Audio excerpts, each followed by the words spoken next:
Well, hello everyone, and this is a film I've waited to make a long time, and it's all about cats and dogs.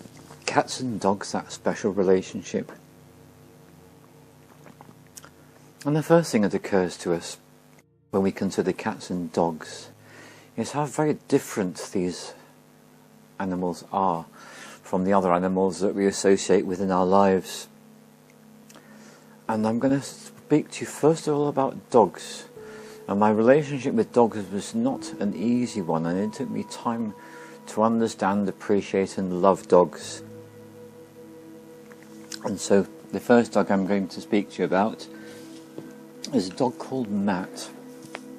And Matt is a dog much beloved of my friend Tom. And Matt really was for me an experience, because he's very large and very forceful, and Tom made it very clear to me that I needed to learn how to be with him. And one of the first things I had to grasp hold of, it would be so much better if I didn't stare at him. He really didn't like that at all, and that helped me enormously once I grasped hold of that idea. So as you look at these various images of Matt, what I want to say to you is that what I grasped getting to know Matt is how much love he has. A very loving being indeed. And indeed, the connection between Tom and Matt is extraordinary. And this brings me to my next point, which is that these very special beings have all sorts of ways of teaching us things. And one of the hardest lessons is the illusion of what people call death. Because of course death really is an illusion, there's only change of state. And so this brings me to my first secret, which I want to reveal to you. And I came across this information a very long time ago indeed, when I read the books of a Tibetan Lama, the name Lobsang Rampa. And in one of his books he spoke about cats and dogs, and he said something which really surprised me. And after I got over my surprise and shock, I realized he was actually speaking something which is a very deep truth. So here's the first and perhaps the most profound secret about cats and dogs. They are not from around here. Really not from around here, from somewhere else altogether. So the second of the dogs I'm going to introduce you to is Mia, and Mia is much beloved of Neil and Fiona's family. And I had the great pleasure of welcoming Mia to the very first retreat that Neil and Fiona came to, and within a very short space of time I realised that I was in the presence of a truly extraordinary being. There's something about this particular one, the gentleness, and this isn't a word you might associate with some dogs, but a real deep sense of calm and inner peace. And she had the way of understanding exactly how it would be appropriate to be in the retreat. And for me there was no question that her presence in the retreat actually helped everyone there. And this really is linking to my next secret about cats and dogs, which is that they are here for a purpose, and it's a very chosen purpose. And the purpose of cats and dogs is to help humans. It's to help the likes of us. And let's face it, we really need help, because one thing that we all tend to get caught up in is the thoughts, which can be regarded to be the rational mind. And this can take us very much out of the present moment, and we can easily spend large portions of any day immersed in events to do with the past or the future, and not being present in the now. And then I'm reminded of the famous book that was put together by Eckhart Tolle, which shows animals, pets, and there's a particular image of this dog barking up at this human, and as the dog barks, woof woof woof, it's translated in Urquhart's book into now, now, now. And this is something I've seen animals, but especially cats and dogs, doing. It's helping people break out of their little trances and get into the present moment. And in a sense, that's what a dog is saying when a dog wants to play. The dog is saying, this is the moment is now, let's play, let's have some fun. So this links into one of the really practical ways in which cats and dogs help us, by helping us to get into the now, by being present to their existence in this moment. They offer us the opportunity to play and to have fun and to have a laugh, and that really is a big part of what cats and dogs are about. So I learnt great respect for Mia at that retreat, and she's one of my firm friends ever since. And now I want to move on to my most recent friendship with a dog, and this is the dog Mushu.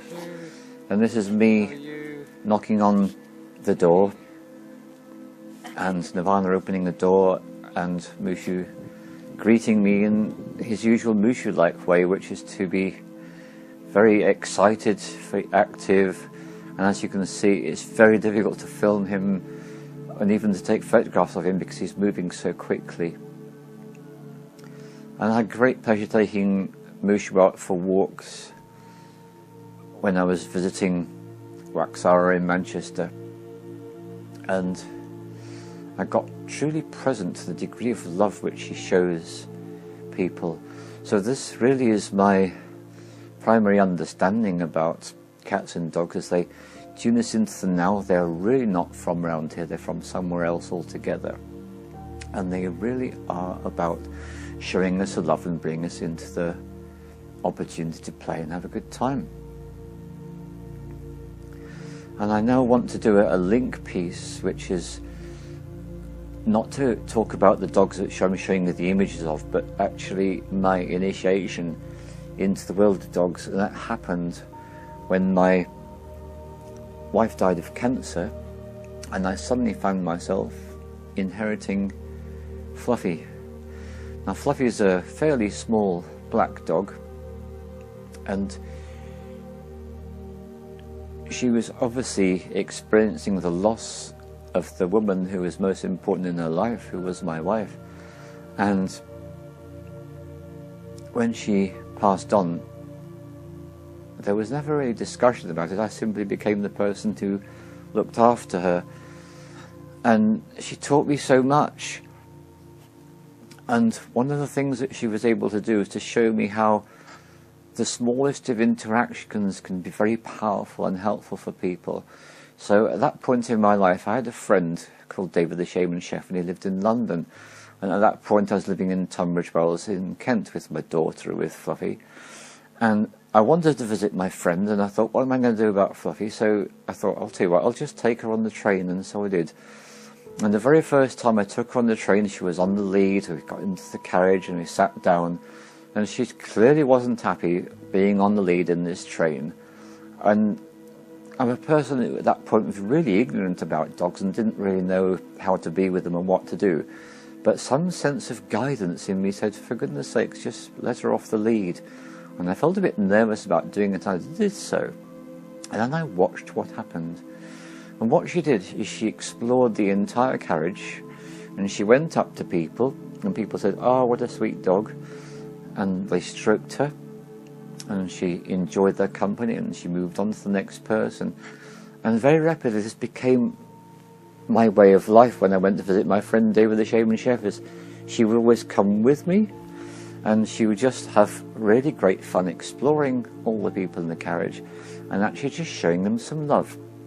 And I could realise that this is a deep purpose that dogs and cats provide for us, which is to connect us to the now and connect us to the moment and to connect us to the love. So now I want to speak about cats.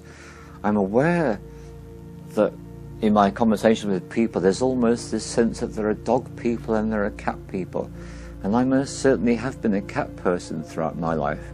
And it's been a strange story for me, because the first half of my life there were always cats. For the second half of my life, the only time I get to experience cats is when I'm visiting other people. So I want to talk to you about not the first cat in my life, but the one that really made an impact and got me to understand the depth that there is to a cat. and to a cat's love, because some people don't actually understand that cats are just as capable of love as dogs. The key is they do it in a different way. So there was one time that me and my mum and my brother went off out the house up to the bus stop, and we took the bus to the local town, did some shopping, and our cat is called Wooler, a classic tabby cat, which is why I'm showing you this image. So he started off, as all cats do, as a kitten, sweet, cute and adorable, climbing up the curtains very rapidly and all things that kittens do. And then the other thing that really influenced me as a child was a book by a famous author called Kittens on the Keys, and here are a few images of these kittens playing on typewriters, and it just gives you this sense of fun and enjoyment which kittens automatically draw us into. But I'm now referring to when Wooler was an adult cat, and he would like to go on walks with us, and he sometimes did so.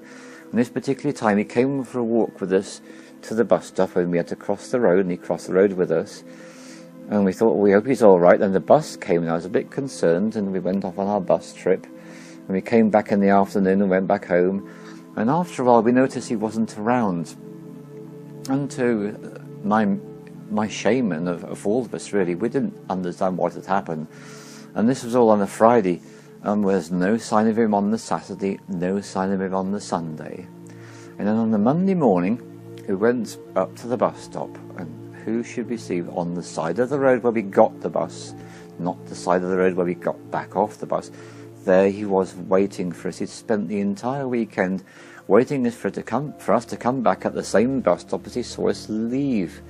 And that gave me such a deep understanding of how loving and caring and concerned for human beings cats actually are. And the other thing I want to say about my childhood is that I had the kind of a childhood which, it might not be so common these days with all the vaccinations around, but in those times children used to get lots of childhood illnesses, things like mumps and measles and chicken pox and all the rest of it, and you just accepted you were ill and you went to bed, and eventually some days later the illness had passed, you'd get up. So this is a common thing throughout my childhood. And what happened is every single time I went to bed as a child through illness, whoever was the cat in residence at our home would find out where I was and come up onto the bed and say hello in the usual way that cats do and give him a little stroke, obviously being very weak and ill, having an illness, and then just settle himself on the bed and sleep on the bed, providing company and comfort at a time that I might perhaps well have been feeling a bit lonely being ill. And so every single time I had a childhood illness, my childhood illness was glorified by the fact that there was always a cat on my bed, always giving me company, always present, always there for me at the time I needed that particular cat most. And so this is another really good indicator about the love that cats do have for us. And there are some particular cats that I've developed very strong and close relationships with, and another one I want to speak about, which is a cat that lives with my sister and her family, and he is called Xavier, and Xavier Volslang, to give him his full title, pedigree. He's a Norwegian forest cat, and I have had the experience of my sister wanting to go away and spending even a few weeks looking after him, supposedly actually living with him in her home. That was more actually how it was. And he's had a really varied life because my sister has moved around a lot. So some of the times he's lived in places where he wasn't able to go out without supervision because the roads were too busy with the cars. And then in other places that he's lived, he's actually had the complete freedom of being able to go out of the house, out of the garden, and just going off exploring on the moors for hours at a time, having adventures and coming back much, much later. So here's my thing that I want to say, especially about cats. With the dog, the love is more immediate and obvious. With the cat, it is more subdued and subtle. And what the cat invites us to do is to become quieter, to become more still and more present. And it's at such moments that it's so obvious how much they love us. One of my great memories throughout my life is going somewhere and experiencing a cat and noticing the way the cat acts in a way just to kind of draw my attention, and then to have a nice stroke and possibly to sit on my lap. And something I'm very grateful for, particularly since I became a shamanic practitioner, is I often go to people's houses and they say, "Oh, that cat never sits on anyone's lap except ours. We're really surprised." And that always makes me feel really good, because they just know how chilled I am capable of being and how much I love them. And I'm also reminded of the cats of Paz, who lives out in northwest Spain in Galicia. And if I remember rightly, I think there were 4 cats when I was staying and visiting, and very different characters and qualities, some really open and easy to get to know, others much more reserved. And my feeling is it just doesn't matter, and it's an opportunity for the person to slow down. So here's something I've noticed both cats and dogs doing, which is if they have the experience of a human being who really doesn't know how to calm down and is just rushing around, they will actually quite bravely throw themselves in the path of that human being. And especially if it's a small cat, that can cause the person to trip over the cat. The cat might even get a boot in the tummy when that happens, so it's hardly a pleasant or a nice thing to do for that cat. But what that cat is doing, or that dog, is they're saying, "Hey, slow down, become present, be in the moment, notice my existence, notice your own existence." That's really what they're saying at such times. And I'm inclined to tell you about some truly wonderful stories about how incredible cats can be. And the next one is the very famous one, which is Bob the Street Cat. So this guy writes this incredibly brave, honest and personal book, and he has a problem with a nasty street drug. And one of the common traits of those drugs is they can cause a person to become very self-aware and self-obsessed to the exclusion of anything and anyone else. And his existence is pretty miserable and depressive. And then one day, when he's outside his flat, he sees this stray cat that is in a very bad state, looking desperately ill. And he doesn't immediately get it at first, but after a short time he realizes that this cat is actually asking for some help. And when he tumbles to this truth, then he takes the cat in and looks after him. And at a particular point, the way he survives is by busking in London, in Covent Garden. So one particular time, Bob comes with him, and he's really concerned about Bob doing this journey with him, but he manages it okay. And Bob is sitting down next to the guy, and the guy's playing a guitar. And very quickly, what is apparent is that far more people are stopping and giving donations than is normally the case. And so he realizes that, hey, this is really working for both of them. And it's a story whereby you understand that the love this cat has for him and the love he has for the cat literally transforms his life. And as he puts it on the title of the book, Bob saved my life. So cats can work in very mysterious and remarkable ways. My favourite story, I can't give you any information for references. I do apologise for this. It's a book which I read only in the last few years, and it's about a cat that lived in Plymouth, and for whatever reason this cat suddenly takes upon himself one day when going out and exploring to go and stand by a bus stop. And when the bus arrives, the doors open and the people get on, and the cat gets on. And the cat does the bus journey into town, and then goes back and gets off at the same place, same bus stop location. And this quickly becomes a habit, and this cat becomes so incredibly well known that all the bus drivers are aware that the cat gets on this particular bus route, and very rapidly everyone understands there's a particular seat where the cat sits, and people make sure it's vacated so the cat can sit there.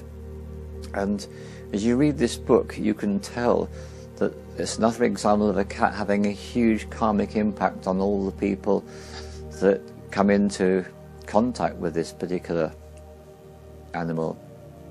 And it's a really heartwarming story, and eventually this cat continues to explore more and more and ends up getting the bus into the city centre, changing, getting on another bus, going into a different part of the city and coming back the other side, and then getting back on the original bus and going back home. So quite remarkable in terms of the cat's ability to get to know the environment and to explore it, and to have this really unique way of relating to many more people than would be possible if the cat just stayed at home. So I love that story too. So let's go a bit deeper into all this. When we think about cats and dogs, we are aware there are other animals that they're related to. If you think about cats, you think about lions and tigers and leopards. And yet it doesn't take any intelligence at all to realise that there's something about them that is so different. So back to Lobsang Rampa. When I read his book, and he said that cats and dogs are not from around here, but from a completely different existence altogether, different dimension, I had something happen to me which has happened since my early 20s. I started reading occult literature and esoteric books, and when I came across what was a deep truth, I would have this feeling like a resonance or a reverberation, like a bell was ringing in the depths of my soul. And that's exactly what happened when I read this. So he makes it very clear, and to my knowledge he doesn't talk about extraterrestrials in other ways, but he simply makes it clear that cats and dogs are extraterrestrials. They don't come from around here, and they are here to work with human beings. And if you think about it on a global picture, it's pretty strange that, say, on one extreme there was the Egyptian society where cats were worshipped as gods, and there was one of the gods, the cats is called Bast, B-A-S-T, I seem to remember. And yet at the other extreme you've got the Chinese, who have an annual celebration where they actually get dogs and boil them alive. Hard to believe, on the same planet. So one of the things I notice is that different nationalities have got a very different attitude towards cats and dogs. And certainly Britain is one of the most cat-dog friendly places that I'm aware of. I'm sure there are plenty of other countries too. But what I'm saying is that if you're a cat or a dog, it's a bit of a lottery as to which country you end up in, which place you end up in, as to how the humans are going to treat you. And this brings up one of the really important points to me about animals, which, as far as I'm concerned, is actually more evolved than humans, because they live by the law of allowing. They allow all sorts of things to be done to them that human beings would not be willing or able to tolerate. And that's because they are literally catalyzing our evolution and our unfoldment of love for beings other than ourselves. And here's the other thing which I got when I was tuning into this a couple of days ago when I was preparing to make the film, is that although cats and dogs have got relatives in the wild kingdom, you think about wolves and tigers and such like, and my understanding that I was given is this: yeah, genetically there's some similarity, and what it is that these extraterrestrial beings that chose to incarnate onto this planet and catalyse human evolution actually chose to take on genetic templates of existing creatures, and the two that they chose to take on was a template of the cat and the template of the wild dog stroke wolf. And then the other thing that's really noticeable about most of our pets, cats and dogs, is they're much smaller than their wild equivalent. And I feel there's a reason for that, with the exception of all except the largest of the pet dogs. These animals come in at a size which is much smaller than human, which means that they're much less threatening to us, and therefore a lot more vulnerable to our misdeeds than they would be if they were large. And imagine if all cats and dogs were the size of a lion, we would have a different relationship with it. We would be in much more fear. And actually, because they are that much smaller, we have very much the physical advantage over the vast majority of these animals. There is the issue about cats and dogs having, shall I say, a bit of a checkered relationship between the two. And yeah, I do notice that when in passing. But I want to talk a little bit more, go into a bit more of the detail about the cats which I've studied about. So some scientists did some research, and it was published eventually in the New Scientist. And what a smart thing to have chosen to do. They decided they would study cats in a suburban neighbourhood, and they would observe them closely and watch what they were doing. And they came to a completely inescapable conclusion, which takes us much further into the secret of both cats and dogs. I'm sure they'll do work on dogs in due time. Cats generally have more freedom to go out on their own. So here's the point: if you choose a suburban area, what you will discover is that at all times of the day and night, that locality is being patrolled by the felines in that area. So these domestic cats, and the wild feral cats too, what they are doing is they are patrolling. They're literally keeping an eye out on what's going on. So I find that fascinating, that the idea that we are being observed by these beings, and they're very much aware of our doings and what we're up to. And it took scientists to point that little bit of information out. And I'm also very grateful for some wonderful authors who managed to get inside the spirit of both the cat and the dog, and right from the perspective of the animal, what it's like to be alive.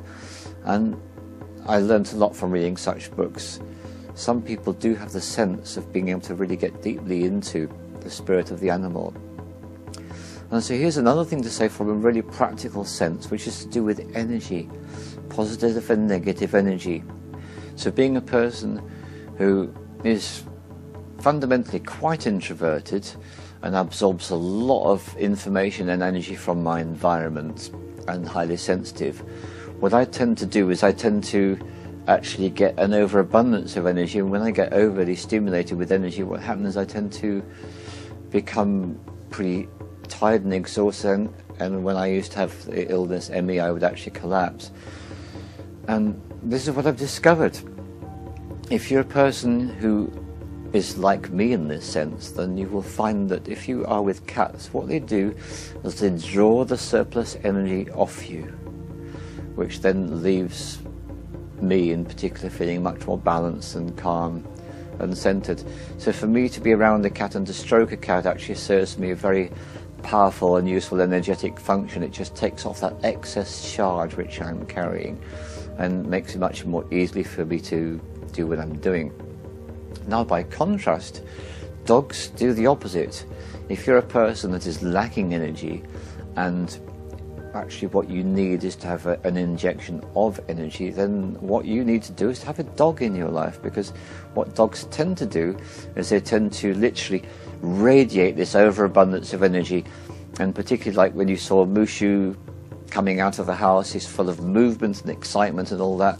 Now I can handle that now, but for a lot of my life I couldn't handle it, because it literally would send me over the edge of overcharge. But if you're a person that's undercharged, energetically speaking, a dog will benefit you enormously. So it's very helpful to be aware of what is your nature. Are you more of a person that requires energy? Are you more of a person that has an overabundance of it? And that's really helpful to you for knowing which animals you're going to find best to get on with. So I want to tune in a little bit deeper now and go into this extraterrestrial connection. So I've just been tuning in to the spirits of the dogs and the cats, and what I get from the dogs is very simple. We love you. We love you. We love you. We love you. And dogs show us this in so many different ways. And one of the ways they show us this is their excitement when they greet you, when you've come home to your home, and the dog gets all excited. That's one of the ways that dogs show their love for people. And with cats, I get a slightly different sense. I get the sense of, we watch over you, we watch over you, we watch over you. And as I've already mentioned, people have studied cat behaviour, notice that that's exactly what cats do. They do watch over us, and they patrol their territory. So that's a couple of things. And then when they go a little deeper into the realm of the cats, a very strong sense of independence. And that's something they show us through the way that they are. And also they love us too. And they choose to do it in a more subdued manner. But nonetheless they do. And in fact sometimes cats can get very excited in their own way. And one of the ways they like to connect with us is just by simply sitting on our laps and us stroking them. And that's something that you can tell cats get a lot of pleasure from.